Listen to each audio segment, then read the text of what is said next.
बेलपत्र को इतना पवित्र क्यों माना जाता है? ये आम तौर पर सभी जानते हैं कि इस पेड़ को कई हजारों सालों से पवित्र माना जाता रहा है और बेलपत्र के बिना शिव को किया गया अर्पण अधूरा माना जाता है। तो आइए जानते हैं कि बेलपत्र को इतना पवित्र क्यों मानते हैं। हमेशा कहा गया कि बिल्व पत्र शिव को प्रिय है, लेकिन उनके लिए तो सब कुछ एक है। लेकिन ऐसा नहीं है कि यह शिव को प्रिय है। इसको शिव के प्रिय होने का अर्थ है कि एक तरह से इसके स्पंदन उस तत्व के सबसे ज्यादा करीब है जिसे हम शिव कहते हैं और उसी दिशा में है। ऐसे ही हमने कई चीजें पहचानी हैं।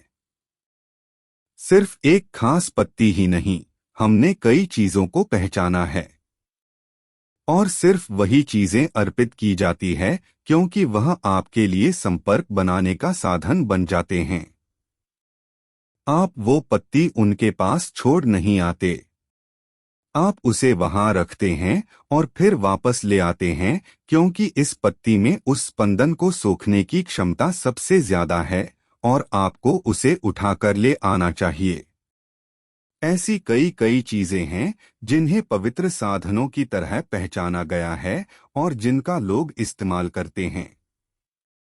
आपको यह समझना चाहिए, इसका संबंध देवताओं से नहीं है।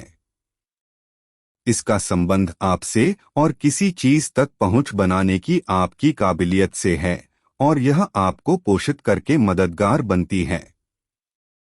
आप इसे आजमा सकते हैं। आप यह प्रयोग कीजिए। अगर शिवलिंग पर आप बिल्व पत्र को अर्पित करके उसे उठाते हैं तो यह लंबे समय तक उस स्पंदन को बनाए रख सकता है और ये आपके साथ बने रहते हैं। फिर उसे अपनी छाती की जेब में रखिए और आप देखेंगे कि इसका आपके ऊपर फर्क पड़ेगा। आपके स्वास्थ्य, खुशहाली, मानसिक दशा, हर चीज पर फर्क पड़ेगा। तो लोगों ने इन चीजों को ध्यान देकर ध्यानमय स्थिति में पहचाना। हमारे आसपास अलग अलग किस्म के पेड़ हैं।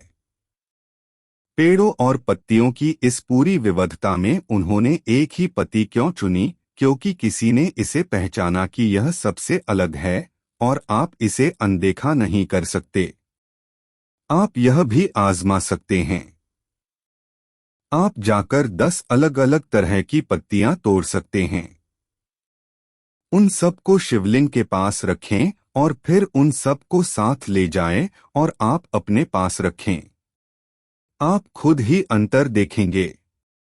बस इसे देखने के लिए आप में एक खास तरह की संवेदनशीलता होनी चाहिए। लेकिन इसमें कोई संदेह नहीं है कि जो संवेदनशील है वे फर्क महसूस करेंगे। इसे आप अपने रुद्राक्ष से भी पहचान सकते हैं। रुद्राक्ष को उस पर पकड़िए और उससे आपको पता चल जाएगा।